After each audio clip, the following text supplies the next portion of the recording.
നമസ്കാരം പ്രിയ സുഹൃത്തുക്കളെ, പുതിയൊരു വീഡിയോയിലേക്ക് നിങ്ങൾക്ക് എല്ലാവർക്കും ഹാർദവമായിട്ടുള്ള സ്വാഗതം. നമ്മളിന്ന് സംസാരിക്കാനായിട്ട് പോകുന്നത് നമ്മുടെ ബാഡ്മിന്റൺ റാക്കറ്റിൽ ഏത് സ്ട്രിങ് ആണ് ഉപയോഗിക്കേണ്ടത്. ബേസിക് ലെവലിലുള്ള ആൾക്കാർ ഏത് സ്ട്രിങ് ആണ് ഉപയോഗിക്കേണ്ടത്, ഇന്റർമീഡിയറ്റ് പ്ലേയേഴ്സ് ഏത് സ്ട്രിങ് ആണ് ഉപയോഗിക്കേണ്ടത്, അഡ്വാൻസ് പ്ലെയർ ഏത് സ്ട്രിങ് ആണ് ഉപയോഗിക്കേണ്ടത് എന്നുള്ളത് നമ്മൾ കൃത്യമായിട്ട് ഈ വീഡിയോയിൽ പറയുന്നുണ്ട്. അപ്പോൾ വീഡിയോയിലേക്ക് പൂർണ്ണമായിട്ട് കടക്കുന്നതിന് മുമ്പ് നിങ്ങൾ ഈ ചാനൽ ആദ്യമായിട്ടാണ് കാണുന്നതെങ്കിൽ, ഇഷ്ടപ്പെടുന്നെങ്കിൽ തീർച്ചയായിട്ടും ലൈക്ക് ചെയ്ത് ഷെയർ ചെയ്ത് സബ്സ്ക്രൈബ് ചെയ്യുക. കാണുന്നവർ മറ്റുള്ളവരിലേക്ക് ഈ വീഡിയോ എത്തിക്കുക. ഏത് സ്ട്രിങ് ആണ് നമ്മുടെ ബാഡ്മിന്റൺ റാക്കറ്റിൽ ഉപയോഗിക്കേണ്ടത് നമ്മൾ മനസ്സിലാക്കണമെന്നുണ്ടെങ്കിൽ ആദ്യമായിട്ട് നമ്മൾ സ്ട്രിങ് ഗേജ് എന്താണെന്ന് അറിഞ്ഞിരിക്കണം. സ്ട്രിങ് ഗേജ് എന്ന് പറയുന്നത് ഈ ഒരു സ്ട്രിങ്ങിന്റെ തിക്നെസ് ആണ്. മാർക്കറ്റിൽ 0.61 മുതൽ 0.74 വരെ നമുക്ക് സ്ട്രിങ്ങിന്റെ തിക്നെസ് കാണുവാനായിട്ട് കഴിയുന്നുണ്ട്. അപ്പൊ നമ്മൾ വിചാരിക്കും ഇത് ചെറിയൊരു ഡിഫറൻസ് അല്ലേ, ഇതിൽ എന്തെങ്കിലും ഡിഫറൻസ് ഉണ്ടാക്കാനായിട്ട് സാധിക്കുന്നുണ്ട്. തീർച്ചയായിട്ടും ഒരു വലിയ ഡിഫറൻസ് തന്നെ ഈ ഒരു സ്ട്രിങ് ഗേജിൽ ഉണ്ടാക്കുന്നുണ്ട്. അത് നിങ്ങൾക്ക് മനസ്സിലാക്കി തരാം. ഇപ്പം ഈ ഒരു പേന ഇതൊരു സ്ട്രിങ് ആണെന്ന് വിചാരിക്കുക. അപ്പം ഇതിന് നല്ല തിക്നെസ് ഉണ്ടല്ലേ. അപ്പം ഇതെനിക്ക് ബ്രേക്ക് ചെയ്യാനായിട്ട് പാടാണ്. അതേസമയം ഞാൻ ഇതിന്റെ റീഫിലർ എടുക്കുവാണ്, എനിക്കിത് ഈസി ആയിട്ട് ബെൻഡ് ചെയ്യാം, ബ്രേക്ക് ചെയ്യാം. മോർ തിക്നെസ് തരുന്ന സ്ട്രിങ് മോർ ഡ്യൂറബിൾ ആയിരിക്കും, കൂടുതൽ കാലം നമുക്ക് ഉപയോഗിക്കാനായിട്ട് പറ്റും. എന്നാൽ ലെസ് തിക്നെസ് തരുന്ന സ്ട്രിങ് നമുക്ക് കുറച്ച് കാലമേ ഉപയോഗിക്കാനായിട്ട് പറ്റത്തുള്ളൂ. അതാണ് ഒന്നാമത്തെ ഡിഫറൻസ്. നിങ്ങൾ ബിഗിനർ ആണോ, ഇന്റർമീഡിയറ്റ് പ്ലെയർ ആണോ, അഡ്വാൻസ് പ്ലെയർ ആണോ എന്ന് ആദ്യം നിങ്ങൾ മനസ്സിലാക്കുക. നിങ്ങളൊരു ബിഗിനർ പ്ലെയർ ആണെങ്കിൽ ഹൈ തിക്നെസ് ഉള്ള സ്ട്രിങ് മാത്രം മാർക്കറ്റിൽ നിന്ന് ചൂസ് ചെയ്യുക. എക്സാമ്പിൾ BG3 എന്ന് പറയുന്ന യോണക്സിന്റെ സ്ട്രിങ്, അതിന്റെ തിക്നെസ് എന്ന് പറയുന്നത് 0.74 ആണ്. ബിഗിനർ ആണെങ്കിൽ ഹൈ തിക്നെസ്സിലുള്ള സ്ട്രിങ് യൂസ് ചെയ്യാനായിട്ട് ശ്രമിക്കുക. പ്രത്യേകിച്ച് പ്ലാസ്റ്റിക് ഷട്ടിൽ കോക്കുകളൊക്കെ കളിക്കുന്ന ആൾക്കാരാണെങ്കിൽ തീർച്ചയായിട്ടും റെക്കമെൻഡ് ചെയ്യുന്ന ഒരു സ്ട്രിങ് ആണ് BG3. അതല്ല നിങ്ങൾ ഇന്റർമീഡിയറ്റ് പ്ലെയേഴ്സ് ആണെങ്കിൽ BG65 യോണക്സിന്റെ സ്ട്രിങ് വരുന്നുണ്ട്, അത് നിങ്ങൾക്ക് യൂസ് ചെയ്യാവുന്നതാണ്. ഡ്യൂറബിലിറ്റി മറ്റേനേക്കാളും കുറച്ചുകൂടെ കുറവായിരിക്കും BG65-ന്. അതല്ല നിങ്ങളൊരു അഡ്വാൻസ് പ്ലെയർ ആണ്, റെക്കമെൻഡ് ചെയ്യുന്ന ഒരു സ്ട്രിങ് ആണ് BG66. അതിന്റെ തിക്നെസ് എന്ന് പറയുന്നത് 0.65 mm ആണ്. അപ്പം അടുത്ത നിങ്ങളുടെ മനസ്സിലുണ്ടാവുന്ന ചോദ്യമാകാം, എന്തുകൊണ്ട് അഡ്വാൻസ് പ്ലെയർ ഹൈ തിക്നെസ് ഉള്ള സ്ട്രിങ് യൂസ് ചെയ്തുകൂടാ? അത് നമ്മൾ താഴോട്ടുള്ള വീഡിയോയിൽ പറയുന്നുണ്ട്. അപ്പൊ നിങ്ങൾ വീഡിയോ പൂർണ്ണമായിട്ട് കാണുക. രണ്ടാമത്തെ പോയിന്റ്, നിങ്ങൾ സ്ട്രിങ് തിരഞ്ഞെടുക്കുന്നതിന് മുമ്പ് ശ്രദ്ധിക്കേണ്ടത് നിങ്ങൾക്ക് ആ സ്ട്രിങ് എങ്ങനെ ഫീൽ ചെയ്യുന്നു എന്നുള്ളതാണ്. ഏത് കോറാണ് ഈ സ്ട്രിങ്ങിൽ ഉപയോഗിച്ചിരിക്കുന്നത്, അല്ലെങ്കിൽ ഏത് കോട്ടിംഗ് ആണ്, എങ്ങനെയാണ് സ്ട്രിങ് കോട്ട് ചെയ്തേക്കുന്നത് എന്നുള്ളതൊക്കെ നമ്മൾ മനസ്സിലാക്കിയിരിക്കണം.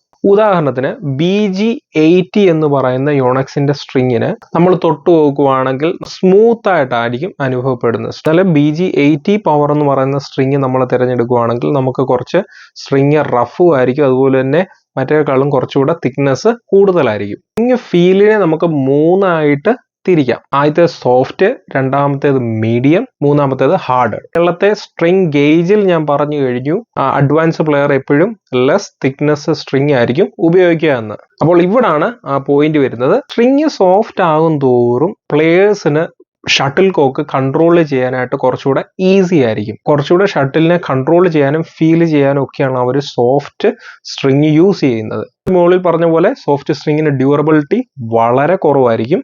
അതല്ല നിങ്ങൾ ഹാർഡർ സ്ട്രിങ് ആണ് യൂസ് ചെയ്യുന്നതെങ്കിൽ more repulsion power. Repulsion power എന്ന് പറഞ്ഞാൽ എന്താണ്? ഷട്ടിൽ കോക്ക് അടിച്ച് തിരിച്ചു പോകാനുള്ള പവർ കൂടുതലായിരിക്കും. സോഫ്റ്റിൽ അത് കുറവായിരിക്കും, ഹാർഡറിൽ വരുമ്പോഴത്തേക്ക് റിപ്പൾഷൻ പവർ കൂടുതലായിരിക്കും. കാരണം സോഫ്റ്റ് മെറ്റീരിയൽ ചൂസ് ചെയ്യുവാണെങ്കിൽ ഈ സ്വീറ്റ് സ്പോട്ട് എന്ന് പറയുന്നത് ഈ ഭാഗം സെൻട്രൽ സ്പോട്ടാണ് സ്വീറ്റ് സ്പോട്ട് പറയുന്നത്. ഈ സ്വീറ്റ് സ്പോട്ടിന്റെ ഏരിയ കുറവായിരിക്കും. അപ്പം ഇവിടെ കറക്റ്റായിട്ട് ടച്ച് ചെയ്താൽ മാത്രമേ റിപ്പൾഷൻ പവർ സോഫ്റ്റ് സ്ട്രിങ്ങിൽ കറക്റ്റായിട്ട് കിട്ടത്തുള്ളൂ. എന്നാൽ നമ്മൾ ഹാർഡർ യൂസ് ചെയ്യുവാണെങ്കിൽ ഈ ഒരു സ്വീറ്റ് സ്പോട്ടിന്റെ ഏരിയ കുറച്ചുകൂടെ കൂടുതലായിരിക്കും.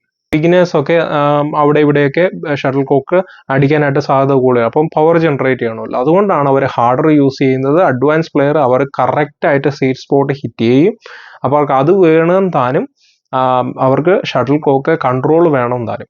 അപ്പം ഈ രണ്ട് പോയിന്റ് എടുത്തിട്ടാണ് അവർ സോഫ്റ്റ് മെറ്റീരിയൽ ചൂസ് ചെയ്യുന്നത്. ചില പ്ലെയേഴ്സ് ഇതിന്റെ രണ്ടിന്റെയും, സോഫ്റ്റിന്റെയും ഹാർഡറിന്റെയും കോമ്പിനേഷൻ അവർക്ക് വേണമെന്നുണ്ട്. അവിടെയാണ് വേറൊരു കോൺസെപ്റ്റ് ജനറേറ്റ് ആയി വരുന്നത്, ഹൈബ്രിഡ് സ്ട്രിങ്. എന്താണ് ഹൈബ്രിഡ് സ്ട്രിങ്? ഈ രണ്ട് മെയിൻ സ്ട്രിങ് ഉണ്ടല്ലോ, സെൻട്രലിലുള്ള രണ്ട് മെയിൻ സ്ട്രിങ്ങുകൾ സ്ട്രോങ്ങറും ഹാർഡർ സ്ട്രിങ്ങും ബാക്കിയുള്ള സ്ട്രിങ് സോഫ്റ്റും ആയിരിക്കും. അപ്പം 2 അഡ്വാൻറ്റേജ് ആണ് അതുകൊണ്ട് ലഭിക്കുന്നത്. കൺട്രോളും ലഭിക്കും, അതുപോലെ തന്നെ സ്ട്രിങ്ങിന് ഡ്യൂറബിലിറ്റിയും കിട്ടും. കാരണം പൊട്ടാനുള്ള ചാൻസ് ഈ ഒരു സെൻട്രൽ സ്ട്രിങ്ങിനാണ് വളരെ കൂടുതൽ. കാരണം ഇവിടാണ് കൂടുതലും ഷട്ടിൽ കോക്ക് അടിക്കുന്നത്. അതുകൊണ്ട് ഈ സ്ട്രിങ് പൊട്ടാനുള്ള സാധ്യത കൂടുതലാണ്. അപ്പം അത് കൺട്രോൾ ചെയ്യാൻ വേണ്ടിയാണ് ഈ 2 സ്ട്രിങ് ഹാർഡർ മെറ്റീരിയൽ കൊണ്ട് ബിൽഡ് ചെയ്യുന്നതും ബാക്കിയുള്ള സ്ട്രിങ്സ് സോഫ്റ്റ് മെറ്റീരിയൽ കൊണ്ട് ബിൽഡ് ചെയ്യുന്നതും. എക്സാമ്പിൾ ആയിട്ട് പറയുകയാണെങ്കിൽ ടോണക്സ് എയറോബൈറ്റ് എന്ന് പറയുന്ന സ്ട്രിങ് ഈ ഒരു വിഭാഗത്തിൽ പെടുന്ന സ്ട്രിങ് ആണ്. അപ്പം ഈ മേളിൽ പറഞ്ഞ 2 പോയിന്റിൽ നിങ്ങൾക്ക് ഏത് സ്ട്രിങ് ആണ് യൂസ് ചെയ്യേണ്ടതെന്നുള്ളത് മനസ്സിലായെന്ന് വിചാരിക്കുന്നു. എളുപ്പത്തിൽ പറയുവാണെങ്കിൽ നമുക്കൊരു എക്സാമ്പിൾ ആയിട്ട് പറയുകയാണെങ്കിൽ അഡ്വാൻസ് പ്ലെയർ ആണെങ്കിൽ തിക്നെസ് കുറഞ്ഞ സ്ട്രിങ് യൂസ് ചെയ്യുക. 0.68, 65, 63 ഈ ഒരു റേഞ്ചിൽ നമുക്ക് യൂസ് ചെയ്യാം. എന്നാൽ ബിഗിനർ ആണെങ്കിൽ BG3 0.74 ആ റേഞ്ച് 74, 73, 72 ആ റേഞ്ചിൽ നമുക്ക് വേണമെങ്കിൽ യൂസ് ചെയ്യാം. അപ്പോൾ നമ്മൾ ഏത് സ്ട്രിങ് ആണ് ചൂസ് ചെയ്യേണ്ടത് നമുക്ക് മനസ്സിലായി.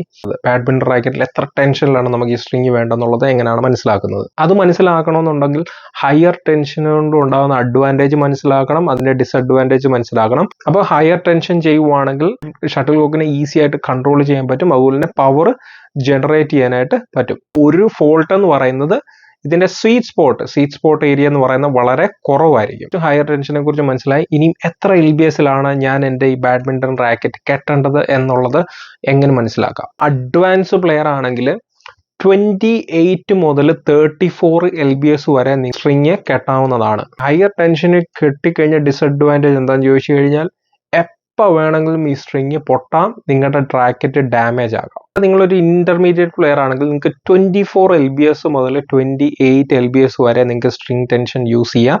അഡ്വാൻസ് പ്ലെയറിന്റെ ടെൻഷനെ അപേക്ഷിച്ച് പൊട്ടിപ്പോകാനുള്ള സാധ്യത വളരെ കുറവായിരിക്കും. ചിലപ്പം വീക്കിലി അല്ലെങ്കിൽ മന്ത്ലി ഒക്കെ ആയിരിക്കും നമുക്ക് പൊട്ടിപ്പോകാനുള്ള ചാൻസ് കൂടുതൽ, അല്ലെങ്കിൽ റീസ്ട്രിങ് ചെയ്യേണ്ടതായിട്ട് വരും. അതല്ല നിങ്ങളൊരു ബിഗിനർ ആണെങ്കിൽ നിങ്ങൾക്ക് 24 LBSന് താഴെയോ 24 അല്ലെങ്കിൽ അതിൽ താഴെയോ സ്ട്രിങ് കെട്ടാവുന്നതാണ്. ഇനി വേറുണ്ടാകുന്ന ഒരു ഡൗട്ടാണ്, ഒരേ LBS 24 എന്ന് പറയുന്ന LBSൽ ഹയർ ടെൻഷൻ യൂസ് ചെയ്ത് ലോവർ ടെൻഷൻ യൂസ് ചെയ്യണോ എന്നുള്ളത്. അപ്പം എന്തായിരിക്കും ഡിഫറൻസ് നിങ്ങൾ തന്നെ ഒന്ന് ആലോചിച്ച് നോക്കി. അപ്പോൾ നിങ്ങൾ ലോവർ ടെൻഷൻ യൂസ് ചെയ്യുമ്പോൾ നിങ്ങൾക്ക് ലെസ് ഡ്യൂറബിലിറ്റി ആയിരിക്കും കിട്ടുന്നത്. എന്നാൽ 24 LBSൽ നിങ്ങൾ ഹയർ ടെൻഷൻ ഗേജ് യൂസ് ചെയ്യുമ്പോൾ ഹയർ ഡ്യൂറബിലിറ്റി ആയിരിക്കും കിട്ടുന്നത്. നിങ്ങളെ ഡിപ്പെൻഡ് ചെയ്താണ് ഇരിക്കുന്നത് എത്രയുമാണ് നിങ്ങൾക്ക് സ്ട്രിങ് ടെൻഷൻ വേണ്ടെന്നുള്ളത്. Advance player higher tension string use ചെയ്യുമ്പോൾ അവർ ചെറിയൊരു സ്ട്രിങ്ങിന് എന്തെങ്കിലും ഒരു ചെറിയ ഫോൾട്ട് അവർ എഴിച്ചു നിൽക്കുകയോ എന്തെങ്കിലും കണ്ടു കഴിഞ്ഞാൽ ഉടനെ അവർ കത്രി കൊണ്ട് സ്ട്രിങ് കട്ട് ചെയ്ത് വിടും, അല്ലെങ്കിൽ ഈ റാക്കറ്റ് ഡാമേജ് ആവും. സ്ട്രിങ് മാറുന്നതോ സ്ട്രിങ്ങിന്റെ കോസ്റ്റോ ഒന്നും അവർക്കൊരു പ്രശ്നമല്ല. സ്ട്രിങ് മാറുന്ന ഒരു പ്രശ്നമാണെങ്കിൽ സ്ട്രിങ്ങിന്റെ കോസ്റ്റ് എത്രമാത്രം നിങ്ങൾക്ക് ഇയർലി സ്ട്രിങ് ചേഞ്ച് ചെയ്യാൻ പറ്റും അല്ലെങ്കിൽ അഫോർഡ് ചെയ്യാം, ഏത് സ്ട്രിങ് നിങ്ങൾക്ക് അഫോർഡ് ചെയ്യാൻ പറ്റും എന്നുള്ളതിനനുസരിച്ച് നിങ്ങൾ ടെൻഷൻ ഡിസൈഡ് ചെയ്യുക. വർഷത്തിൽ എത്ര ടൈമാണ് ഞാൻ സ്ട്രിങ് ചേഞ്ച് ചെയ്യേണ്ടത്. നിങ്ങൾ 24 LBS ഒരു ബിഗിനർ പ്ലെയർ ആണെങ്കിൽ വർഷത്തിൽ ഒരു 3 തവണ റീസ്ട്രിങ് ചെയ്താൽ മതിയായിരിക്കും. എന്നാൽ ഒരു ഇന്റർമീഡിയറ്റ് പ്ലെയർ ആണെങ്കിൽ മാസത്തിൽ 1 റീസ്ട്രിങ് ചെയ്യേണ്ടി വരും. എന്നാൽ അഡ്വാൻസ് പ്ലെയർ ആണെങ്കിൽ എപ്പോൾ വേണമെങ്കിലും റീസ്ട്രിങ് ചെയ്യണം, എപ്പോൾ വേണമെങ്കിലും പോട്ടാം, എപ്പോൾ വേണമെങ്കിലും സ്ട്രിങ്ങിന്റെ ആ ഒരു ക്യാരക്ടർ ചേഞ്ച് ചെയ്യാം. പോയിന്റുകളൊക്കെ ഒന്നുകൂടെ ഒന്ന് റിഫ്രഷ് ചെയ്യാം. ആദ്യം ഞാൻ പറഞ്ഞ സ്ട്രിങ് ഗേജ് ആണ്. സ്ട്രിങ് ഡയമെൻഷനെ പറ്റി നമ്മൾ ആദ്യം മനസ്സിലാക്കുക. 2 സ്ട്രിങ് എങ്ങനെ ഫീൽ ചെയ്യുന്നു എന്ന് നമ്മൾ മനസ്സിലാക്കുക. Strong, medium, harder 3 type string ആണ് വരുന്നത്. ഹൈബ്രിഡ് സ്ട്രിങ് എന്ന് പറയുന്ന കോൺസെപ്റ്റ് വരുന്നത്. അടുത്ത് നമ്മൾ മനസ്സിലാക്കുന്ന സ്ട്രിങ് ടെൻഷനെ കുറിച്ച് മനസ്സിലാക്കണം. ഹയർ ടെൻഷൻ ഉണ്ട്, ലോവർ ടെൻഷൻ ഉണ്ട്, അതിന്റെ 2 ഡിഫറൻസ് നമ്മൾ മനസ്സിലാക്കണം. അടുത്ത പോയിന്റ് ആണ് ഏത് സ്ട്രിങ് ടെൻഷൻ ആണ് നമ്മുടെ ബാഡ്മിന്റൺ റാക്കറ്റ് യൂസ് ചെയ്യേണ്ടതെന്നുള്ളത്. ബാഡ്മിന്റൺ റാക്കറ്റിന്റെ സ്ട്രിങ്ങിനെ പറ്റി നിങ്ങൾക്കൊരു ഐഡിയ കിട്ടി എന്ന് ഞാൻ മനസ്സിലാക്കുന്നു. എന്തെങ്കിലും ഡൗട്ട് ഉണ്ട് കമന്റ് ബോക്സിൽ തീർച്ചയായിട്ടും ഒന്ന് ചോദിക്കുക. ഇത്തരമുള്ള വീഡിയോ കുറിച്ച് മറ്റൊരു വീഡിയോയുമായി നല്ലൊരു അറിവുമായി നിങ്ങളുടെ മുമ്പിൽ വരുന്നവരെ തൽക്കാലത്തിന് ഇവിടെ പറയുന്നു. Good bye.